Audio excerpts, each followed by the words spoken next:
ஒரு நாள் ராத்திரி ரவி தன்னோட வேலையெல்லாம் முடிச்சுட்டு சந்தோஷமா வீடு திரும்பிட்டு இருந்தாரு. அவருக்கு அன்னைக்கு ப்ரமோஷன் கிடைச்சிருந்தது. அந்த சந்தோஷத்தை முதல்ல அவர் மனைவி கிட்ட தான் சொல்லணும்னு காரை ரொம்ப வேகமா ஓட்டிட்டு போயிட்டு இருந்தாரு. அப்போதான் அந்த ராத்திரி வேலையில அவர் ஒரு ட்ரெஸ் கடையை பார்த்தாரு.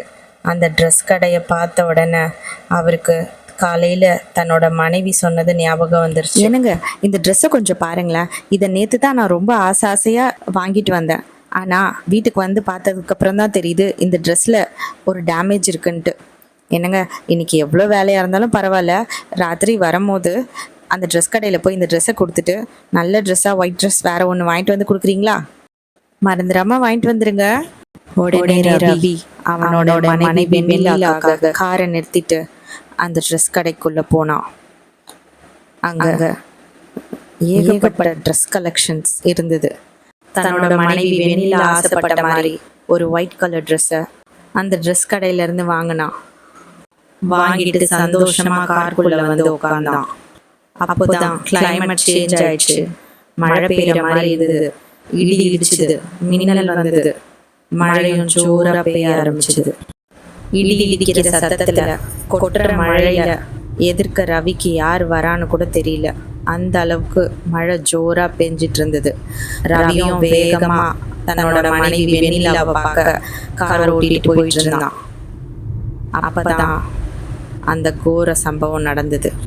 அப்போதான் ரவியோட காருக்கு முன்னாடி யாரோ ஒருத்தர் ஒரு கையில கொடை பிடிச்சிட்டு ஒரு கையில பொக்கே வச்சுட்டு காதில் ஹெட்செட் போட்டுட்டு மழையில அந்த ரோட்டை கிராஸ் பண்ணுறதுக்கு முயற்சி பண்ணாங்க. முயற்சி பண்ணப்ப ரவி எவ்வளோ ஆரன் அடித்தோம் அவங்களுக்கு அந்த சத்தம் கேட்கவே இல்லை.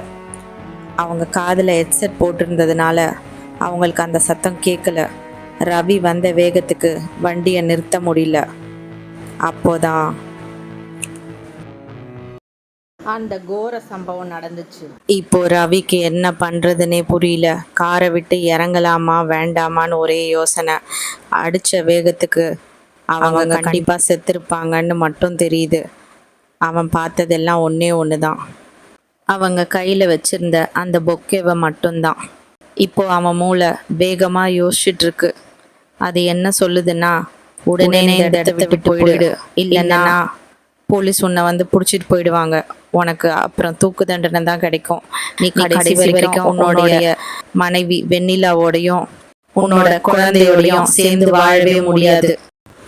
அதனால கொஞ்சம் கூட யோசிக்காம வண்டியை ஸ்டார்ட் பண்ணி இந்த இடத்த விட்டு போயிடு, போறேன் இப்படி சொல்லிட்டு திருப்பி அவங்க மேலேயே காரை வேகமா ஏத்திட்டு அந்த இடத்த விட்டு நிக்காம போய்கிட்டே இருந்தான் ரவி.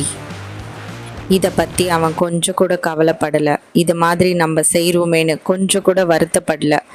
அவன் யோசித்ததெல்லாம் அவனுடைய மனைவி வெண்ணிலாவை பற்றியும் அவனுடைய குழந்தைய பற்றியும் மட்டும்தான்.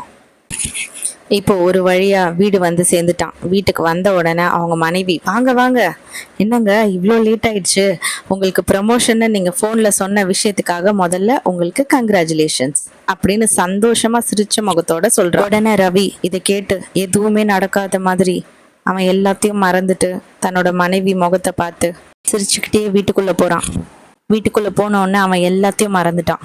அவன் குழந்தை தூங்கிட்டு இருக்கிறத பார்த்து, தூங்குடா செல்லம் அப்படின்னு சொல்லிட்டு தன்னோட மனைவி கூட ஒன்றா உட்காந்து சாப்பிட்டுட்டு இருந்தான். இந்தாங்க இன்னும் ஒரு வாய் சாப்பிடுங்க அப்படின்னு ரெண்டு பேரும் ரொம்ப சந்தோஷமாக சாப்பிட்டுட்டு இருந்தாங்க. இந்த மாதிரிலாம் நீ என்றைக்குமே எனக்கு ஊட்டி விட்டதே இல்லையே வெண்ணிலா, இன்னைக்கு ஏன் இது ரொம்ப ஸ்பெஷலாக இருக்கு?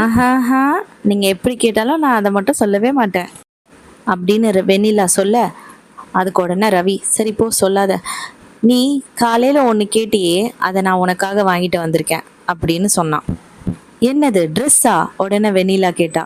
ஆமாம் அப்படின்னு ரவி சொல்ல, சீக்கிரமாக அந்த ட்ரெஸ்ஸை எடுத்து என்கிட்ட கொடுங்க, எனக்கு அதை உடனே போட்டுக்கணும் போல் ஆசையாக இருக்கு அப்படின்னு வெண்ணிலா கேட்க, உடனே ரவி எடுத்து வெண்ணிலா கையில் கொடுக்க, வெண்ணிலா உடனே அந்த ட்ரெஸ்ஸை போட்டுட்டு வந்து நிற்கிறான். வெண்ணிலா, இந்த ட்ரெஸ்ஸில் நீ ரொம்ப அழகாக இருக்கன்னு ரவி உடனே சொல்கிறான். வானத்திலிருந்து அவனுக்காகவே இறங்கி வந்த தேவதை மாதிரி வெண்ணிலா அந்த ட்ரெஸ்ல ரொம்ப அழகாக இருந்தா. இப்போ வெண்ணிலா ரவி பக்கத்தில் வந்து, நீங்கள் எனக்காக ஒன்று வாங்கிட்டு வந்த மாதிரி நானும் உங்களுக்காக ஒன்று வாங்கிட்டு வந்திருக்கேனே, அது என்னன்னு கண்டுபிடிங்க பார்ப்போம் அப்படின்னு சொல்கிறான். அப்படியா, என்னது அது அப்படின்னு ரவி கேட்க, இருங்க நான் காட்டுறேன் அப்படின்னு வெண்ணிலா சொல்ல, இந்த நேரத்துல தான் திடீர்னு அவங்க வீட்டு காலிங் பெல் அடிக்குது. ரவி உடனே, இந்த நேரத்துல நம்ம வீட்டுக்கு யாரு வந்திருக்கான்னு தெரியலையே. சரி வெண்ணிலா, உன் கிஃப்டை நீ முதல்ல எடுத்து வை, அதுக்குள்ள நான் வெளியே யார் வந்திருக்கான்னு பார்த்துட்டு வரேன். என்னங்க, போகாதீங்க, நில்லுங்க, என்னை தனியா விட்டு போகாதீங்க. கொஞ்சம் இரு வெண்ணிலா, ஒரே நிமிஷத்துல வந்துடுறேன். இப்படி சொல்லிட்டு ரவி வெளில வந்து பார்த்தான். வெளியே வந்து பார்த்த ரவிக்கு ஒரே ஷாக். அவன் வீட்டை சுத்தி நிறைய போலீஸ் நின்றுட்டு இருந்தது. அவனுக்கு என்ன பண்றதுன்னு ஒண்ணுமே புரியல. ரவியை பார்த்து போலீஸ் உடனே, எங்களுக்கு எல்லா விஷயமும் தெரியும். உங்க வீட்டு பக்கத்துல நீங்க ஒரு ஆக்சிடென்ட் பண்ணீங்களே, அதை நாங்கள் சிசிடிவி கேமராவில் பார்த்துட்டோம்.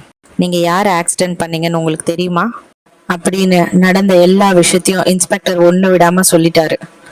இதை கேட்ட உடனே ரவி முகமெல்லாம் வேர்த்து கொட்டி வெண்ணிலா வெண்ணிலான்னு கூப்பிட்டுட்டே அவன் வீட்டுக்குள்ள அவன் மனைவியை நோக்கி வேகமா ஓட ஆரம்பிச்சான்.